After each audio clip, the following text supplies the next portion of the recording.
I'm Nigat Mahmood and I've been with this institution for the last 23 years. My career started even before that, so I have been with the hospital for 28 years, but 23 years my life has been devoted to IVF and I work as an embryologist at this hospital. जब आपका process शुरू होता है हमारी lab में या हमारी clinic पे, डॉक्टर्स चंद टर्मिनोलॉजीज़ यूज़ करते हैं जिसके साथ आप अनफेमिलियर होते हो, तो वो थोड़ी सी ज़रा मैं आपको फेमिलराइज़ करना चाहती हूँ कि ये टर्मिनोलॉजी है क्या और इनका मतलब क्या है, आपके लिए क्या मतलब है। एक चीज़ होती है जब अंडे आपके निकाल लिए जाते हैं, उसको एग्स कहते हैं, या उस दिन जिस दिन निकाले जाते हैं उस दिन वो कहते हैं जी आपका OPU है। OPU का मतलब है कि आपको बेहोश किया जाएगा और एक सुई के ज़रिए आपके अंदर से अंडे निकाले जाएंगे, ठीक है।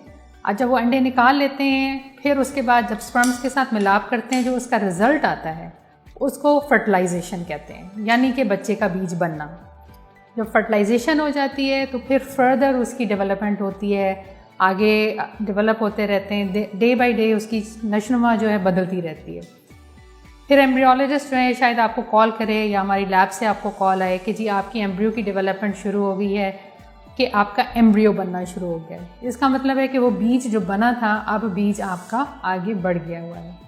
जब बीज आगे बढ़ जाता है फिर उसकी आगे क्वालिटीज़ होती हैं, वो आगे डेवलप होता है और फाइनली एक उसकी शेप बन जाती है जिसको कहते हैं ब्लास्टोसिस्ट। ये एक टर्मिनोलॉजी है जो कि एम्ब्रियो जब एक तैयार होता है और बिल्कुल एक सही स्टेज पे बन जाता है जिसमें सलाहियत होती है कि वो हमल कर सके, उसको ब्लास्टोसिस्ट कहते हैं।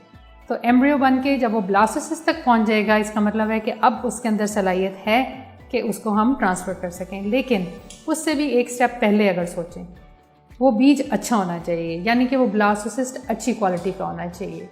अगर अच्छी क्वालिटी का होगा तो वो हमें रिजल्ट्स देगा, अगर नहीं होगा तो उसके साथ हम क्या कर सकते हैं। क्योंकि 5वें दिन तक क्या होता है बीज के साथ, 5वें दिन तक वो हमारी लेबॉर्ट्री में तो ज़िंदा रह सकता है या एक्टिव रह सकता है, लेकिन 5वें दिन के बाद उसको या तो यूट्रस चाहिए होता है, बच्चेदानी, यानी कि जहाँ कि उसका हमल हो सके। लेकिन अगर किसी वजह से है कि हम उसका नहीं ट्रांसफ़र कर सकते, अभी ये बीज बच्चेदानी के अंदर नहीं रख सकते, तो फिर उसको एक तरीका है जिसको महफूज करना पड़ता है, जिसको कहते हैं फ्रीजिंग, ठीक।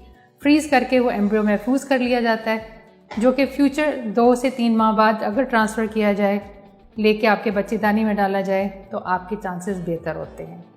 अगेन इसमें जो है जब फ्रीज़ कर लेते हैं और उसको फिर फ्रीज़र से निकाल के फिर ही ट्रांसफ़र करना है, अगेन इसमें एक प्रोसेस इन्वॉल्व है। तो ये प्रोसेस किसी टाइम रुक भी सकता है और आगे जा भी सकता है। जो इम्पॉर्टेंट चीज़ है इसमें रियलाइज़ करने के लिए IVF के पूरे प्रोसेस में, कि चूँकि ये एक प्रोसेस है, कोई भी आप असेंबली लाइन ले लें, कोई भी आप प्रोसेस ले लें, अगर एक सिंपल प्रोसीजर, एक सिंपल सा प्रोसेस सच एज अगर आप स्टिचिंग करते हैं, कमीज़ भी बना रहे हैं, तो उसकी भी कोई कटिंग कभी गलत हो जाएगी, कभी कोई स्टिच गलत लग जाएगा, कुछ भी हो सकता है। तो इसी तरह चूँकि ये एक प्रोसेस है, तो ये प्रोसेस की जो डिफरेंट स्टेप्स हैं किसी टाइम पे भी रुक सकते हैं, और उस केस में फिर क्या होता है कि आपका प्रोसेस रुक जाता है, आगे नहीं होता।